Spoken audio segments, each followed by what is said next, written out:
नमस्कार मित्रांनो. मित्रांनो, तुम्ही सुद्धा काजू कतली प्रेमी आहात का?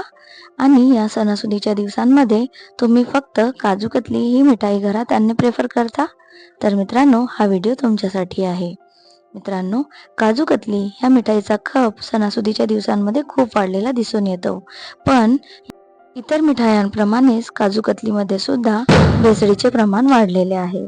तर मित्रांनो, आपण बघूया की काजू कतलीमध्ये कोणत्या प्रकारची भेसळ होते.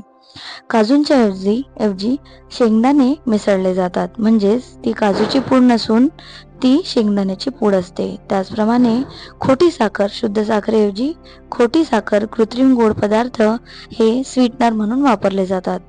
त्याचप्रमाणे तूप वापरण्याऐवजी वनस्पती तुपाचा वापर केला जातो, म्हणजेच डालडाचा वापर केला जातो. काजू कतलीवर जो चांदीचा वर्ख जो लावला जातो, सजावटीसाठी लावलेला तो वर्ख हा खोटा असतो किंवा ॲल्युमिनियमचा असतो, जो आपल्या पोटासाठी फार अपायकारक आहे. तर काजू कतलीमध्ये शेंगदाणे, कृत्रिम गोड पदार्थ आणि वनस्पती तूप आणि चांदीच्या वर्खाऐवजी ॲल्युमिनियमचा वर्ख हा वापरला जातो. तर मित्रांनो, नेक्स्ट टाइम काजू कतली खाताना हे मात्र लक्षात असू द्या.